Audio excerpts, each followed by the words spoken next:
ගමන් කරන්න උත්සාහ කරන්න එපා. ළඟදීම මේ මාර්ගය පිළිසකර කරලා සංචාරකයන් වෙනුවෙන් නැවතත් විවෘත කරනවා බව නිවේදනයක් නිකුත් කරාට පසුව පමණක් මේ ප්‍රදේශයට පැමිණෙන්නට තමයි මෙම නිලධාරීන් ඉතාමත් සුන්දරව. ඉතින් පසුගියදා පැවති අයහපත් කාලගුණ තත්ත්වයේ මේ පින්දපාතේ වඩිනකොට බිම බලාගෙන වඩින්නේ. අපි දානේ හදලා දෙනවා. බිම බලාගෙන වැටලා අර ගල් එහා පැත්තේ තරප්පු පෙළිය තියෙනවා. ඒ තරප්පු පෙළිය උඩට ඇවිල්ලා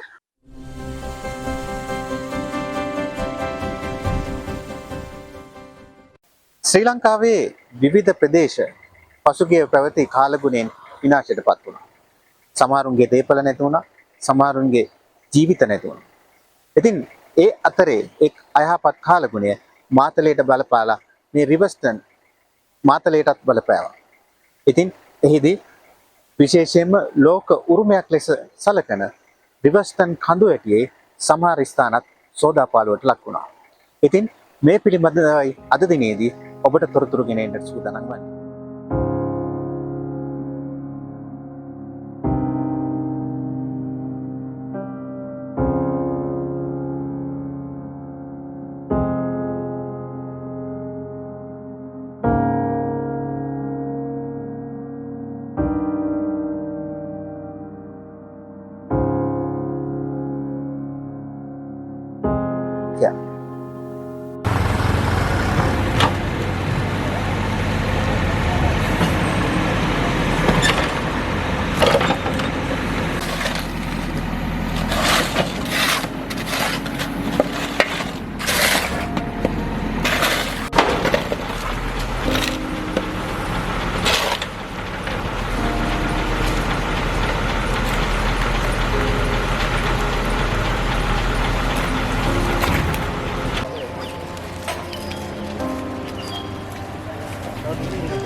මේ මොහොතේ රැඳී සිටින්නේ මාතලේ දික්කුඹුර ප්‍රදේශයේ රත්තොට මාර්ගයේ මේ රත්තොට රිවර්ස්ටන් මාර්ගයේ දික්කුඹුර ප්‍රදේශයේ තමයි රැඳිලා ඉන්නේ. ඉතින් මේ ස්ථානයට මම හිතන්නේ විශාල ආපදාවක් සිදු වෙලා තිනවා මේ දික්කුඹුර පාලමාසිතව ජාතික ජල සම්පාදන මණ්ඩලයේ නල ආදියත් මේ ස්ථානයේ විනාශ වෙලා තියෙන බවක් තමයි අපිට දක්නට ලැබුණේ. මේ වෙන විට ජාතික ජල සම්පාදන මණ්ඩලයත් ඒ වගේම ශ්‍රී ලංකා යුද හමුදාවත් එකතු වෙලා රත්තොට නගරයට අවශ්‍ය ජලය ලබා ගැනීම සඳහා අවශ්‍ය කටයුතු සැලසුම් කර තබන ආකාරයක් තමයි අපිට දක්නට ලැබිලා තියෙන්නේ.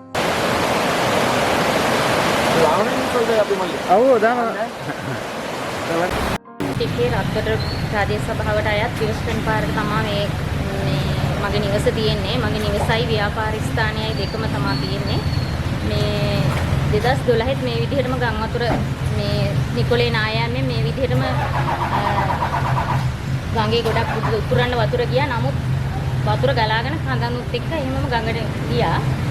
මේ සැරේ මේ අර වෝටර් බෝඩ් එකේ පාලමේ ඇවිල්ලා ඔක්කොම මේ අර කඳ ඔක්කොම මේ කොට කඳන් ඔක්කොම ගෙවිලා හිර වෙනවා. අපිට ටෝක් ගාලා සද්දක් විතරයි ඇහුනේ මහත්තයා. එතකොට ඒක ඇවිල්ලා හිර වෙනවත් එක්කම මේ පැත්තෙන් කඩාගෙන වතුර ලොකුවටම ජල කඳක් මේ පැත්තෙන් ගහනවත් එක්කම තමයි අපි මෙහි ඔක්කොම යට කරගත්තා. මෙහින් එනවත් එක්කම පිටිපස්ස පැත්තෙන් එහෙන් වට කරා. එතකොට සම්පූර්ණම මේ නිවසේ යට වුණා. අරවත් භාගයක් අඩි 4ක් විතර ඒ ගෙදරත් යට වුණා. ව්‍යාපාර ස්ථානෙත් අඩි 4ක් විතර යට වුණා. අපි එතකොට ගෙදර කට්ටියයි ඔක්කොම ඇදගෙන අපි කඩේ පැත්තෙන් පනින්න ගියේ. පනින්න බැරි වුණා. අපේ ඉන මට්ටමට ඉහළින් වතුර පිරුණා. ඊට පස්සේ අපි එතන හැමම හිර වෙලා ඉඳලා විනාඩි 10ක් විතර ඉන්නකොට ගමේ මිනිස්සු ඇවිල්ලා කරේ තියාගෙන එළියට ගත්තා. ඉතින් මා මේ මොහොතේ රැඳී සිටින්නේ මේ බම්බරකිරියල්ල ප්‍රදේශයේ. බම්බරකිරියල්ල ප්‍රදේශයේ කිව්වොත් විශේෂයෙන්ම රිවර්ස්ටන් කවුරු හරි එනවා නම් අනිවාර්යෙන්ම මේ ස්ථානයට පැමිණලා නරබලා තමයි අනිවාර්යෙන්ම යන්නේ. ඉතින් මේ ස්ථානයේ තත්ත්වය අද වෙනකොට මෙන්න මේ විදිහට තමයි ඔබට දක්නට ලැබෙන්නේ. එදා ලස්සන හෙල්ලෙන පාලමක් එක්ක මේ ජල කඳ ගලාගෙන ගියේ ඉතාමත් සුන්දරව. ඉතින් පසුගියදා පැවති අයහපත් කාලගුණ තත්ත්වයෙන් හේතුවෙන්ම මෙම බම්බරකිරියල්ලේ තිබෙනා වූ පාලමත් ගසාගෙන ගිහිල්ලා තියෙනවා. ඉතින් අපි බලමු ඉදිරියේදී තවත් ලස්සන පාලමක් එක්ක ලස්සන ස්ථානයක් ලෙස අනාගතයේදී මේ ස්ථානය ලස්සන වේවි. උදේ ගාසෙන්දර පාන්දර වෙනකම් වැස්සා. ඊට පස්සේ වතුර වැඩි නිසා අපි ෆොටෝ එකක් ගන්න ඕන කියලා මහත්තයයි මමයි තව එක්කෙනෙකුයි ගියා. ඉතින් පාලමේ එහා පැත්තට ගිහිල්ලා වෙලා පල්ලෙහා පැත්ත ගන්න ඕන කියලා බලනකොට එකපාරටම වතුර වැඩි වෙලා පාලම ළඟටම ආවා. ඊට පස්සේ කොහොම හරි මම මෙහාට ආවා. ඇවිල්ලා ආයේ මෙහා උඩ පැත්තට ෆොටෝ ටික ගත්තා. පහුවදා කොහොම හරි උදේ 6ට ගිහිල්ලා බලනකොට පාලම නැහැ. පාලම ගිහිල්ලා. ඉතින් පුදුම සද්දයකට තමයි ගලුයි ගසුයි වතුරයි ආවේ. අපිට ආය නිදිය ගත්තේ නැහැ. කොහොම හරි.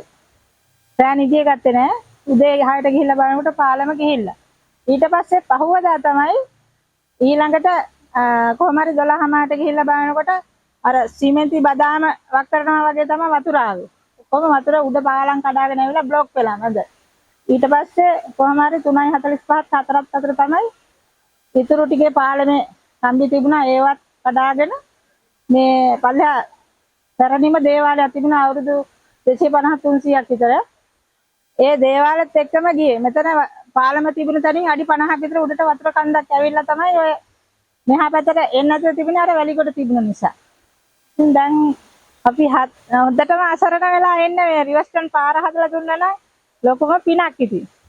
හැම කෙනාටම එක්කෙනෙක් දෙන්නෙක් නෙමෙයි මම විතරක් නෙමෙයි මේ මුළු ඒරියා එකේම රිවර්ස්ටන් දක්වා මේ හෙට්ටිපොළ දක්වා මහියංගලට බස් යනවා මේකේ. හෙට්ටිපොළට බස් යනවා ඉලුක්කුඹුර මැදවත්ත නිකොලය.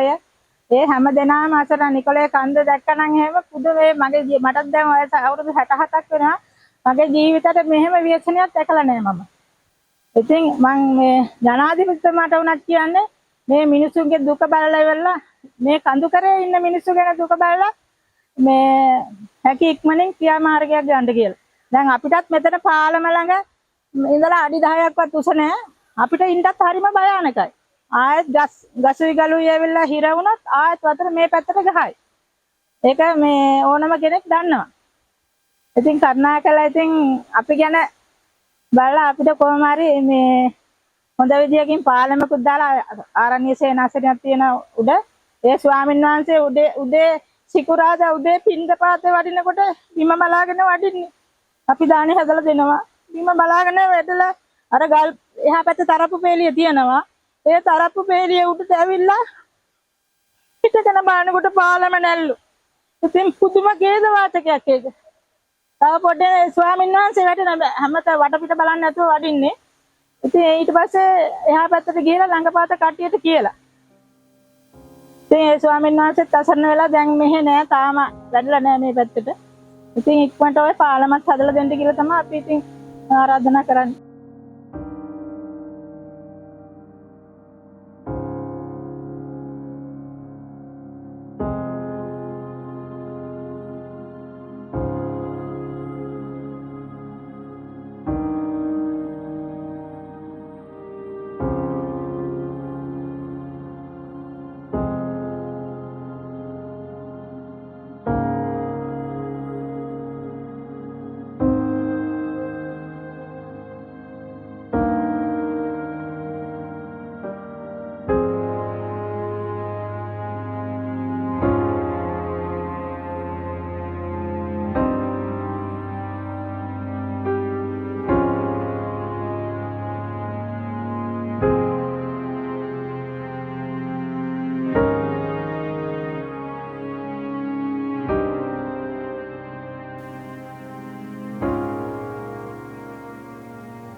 අපි මේ මොහොතේ රැඳී සිටින්නේ මාතලේ රිවර්ස්ටන් ප්‍රදේශයේ.